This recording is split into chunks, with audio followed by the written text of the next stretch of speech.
رزق میں برکت کا ایک بہت بڑا ذریعہ شکر ہے۔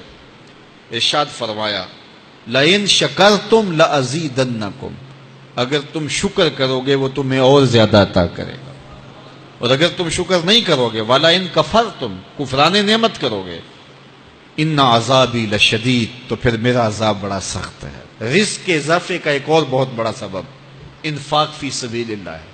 اللہ فرماتا ہے جو تم خرچ کرتے ہو تو جو چیز تم نے نکال دی اس کی جگہ اللہ تمہیں اور عطا کر دیتا ہے۔ بعض کا ہمارا یہ ہوتا ہے کہ کوئی آدمی مالی بحران میں آ گیا تو وہ کرتا کیا ہے کہ جو راہ خدا میں دینے کا کھاتا تھا پہلے اسے کلوز کرتا ہے، یہ فلاں مدرسے کو دیتے ہو یہ بھی بند کر دو، یہ مسجد کو دیتے ہو یہ بھی بند کر دو، یہ فلاں غریب کو دیتے ہو یہ بھی بند کرو، حالات ٹائٹ ہو گئے ہیں۔ لیکن 5 گاڑیاں ہیں تو 2 گاڑیوں پہ گزارا کر لیا جائے، پیٹرول بچے، یہ نہیں ہو سکتا۔ گھر کے لچھن وہی ہیں لیکن بند کہاں سے کیا؟ جہاں سے رزق آنا تھا۔ ہمیں تو یہ حکم دیا ہے جب رزق تنگ ہونے لگے صدقہ دے کے رب سے کاروبار کر لو، صدقے سے تمہارے رزق میں اضافہ ہوگا۔ یہ رب کا وعدہ ہے اور اللہ کے وعدے جھوٹے نہیں ہو سکتے۔ رزق کی برکت کا ایک اور بہت بڑا ذریعہ النکاح ہے۔ فرمایا اگر تم نکاح کرو گے، تم فقیر ہو وہ تمہیں غنی کر دے گا۔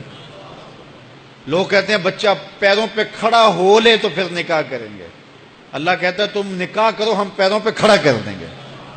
ہمارا فلسفہ اپنا ہے، اس کا حکم اپنا ہے۔ وہ کہتا ہے ابھی تو یہ اپنے لیے نہیں کماتا تو جو آئے گی اس کو کہاں سے کھلائے گا؟ میاں جس نے آنا ہے اس نے اپنا رزق لے کے آنا ہے۔ تو بچوں کی شادیاں کرو، اگر وہ جوان ہو گئے رزق نصیب ہوگا۔ اپنے اہل خانہ کو نماز کے حکم دینے سے رزق بڑھتا ہے، کیونکہ جو صبح کا وقت ہوتا ہے یہ رزق کے بٹنے کا وقت ہوتا ہے، اور جس گھر میں صبح کے وقت لوگ سوئے ہوئے ہوتے ہیں وہاں بے برکتیاں ہوتی ہیں۔ تو طلوع فجر سے لے کر کے طلوع آفتاب تک اپنی اولاد کو، بیوی کو، بچوں کو نہ سونے دیں۔ اس وقت رزق بٹنے کے لمحے ہوتے ہیں۔ کثیر دعائیں مانگیں، تلاوت کلام مجید پڑھیں، اور نماز فجر مرد حضرات مسجدوں میں جا کے باجماعت ادا کریں، اور گھروں میں جو ہے وہ بیٹیاں بہنیں مصلے بچھا لیں تو اللہ کی رحمتوں کا نزول ہوگا۔ اب ایک حدیث میں رزق کے اضافے کا ایک اور نسخہ ارشاد کیا گیا۔ میرے حضور نے فرمایا جو شخص یہ چاہتا ہے کہ اس کے رزق میں برکتیں ہوں اور اس کی عمر میں اضافہ ہو تو وہ اپنے رشتہ داروں کے ساتھ سلوک اچھا کرے۔ رشتہ داروں کے ساتھ اگر اچھا سلوک کرو گے تو پھر تمہارے رزق میں برکت ہو۔ غریب ہیں تو ان کی مدد کرو، ان کی بیٹیوں کی شادیاں اپنے ذمے لے لو اگر اللہ نے آپ کو وسعت دی ہے، ان کی پریشانیاں بانٹ لو، ان کا قرضہ ہے تو اتارنے کی کوشش کرو، ان کو مشکلات سے نکالنے کی کوشش کرو۔ تم ان کو مشکلات سے نکالو گے اللہ تمہیں مشکلوں سے نکالے گا۔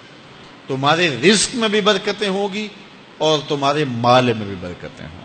فرمایا بہتر صدقہ وہ ہے جو ناراض غریب رشتہ دار کو دیا جائے۔ اگر وہ پھنس گیا ہے، مجبور ہے، ناراض ہے، تو اس کو اگر دیں گے تمہارا نفس اس میں شامل نہیں ہوگا، تو یہ افضل صدقہ ہے جو ہر صورت میں قبول ہی قبول ہے۔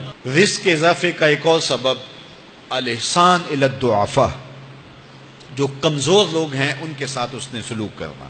الانفاق علی طلبۃ العلم، طالب علموں پہ خرچ کرنا، یہ بھی رزق میں اضافے کا سبب اور ذریعہ ہے۔ وہ حضرت بابا فرید نے کہا نا 6واں رکن دین کا روٹی ہے۔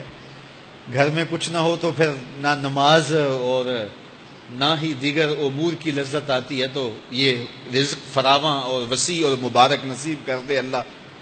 تو اس کے لیے ایک اور وظیفہ میں دیتا ہوں، اور وہ یہ کہ مغرب کے بعد 21 مرتبہ سورۃ الکوثر پڑھ لیں، کثرت ہو جائے گی انشاءاللہ۔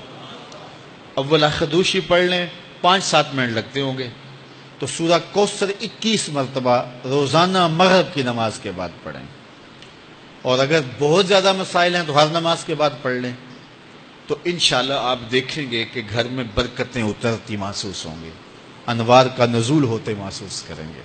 تو یہ وہ رزق کے اسباب ہیں، اگر ہم اختیار کر لیں تو ہم اللہ کی خاص رحمتوں کے حقدار ہوں گے۔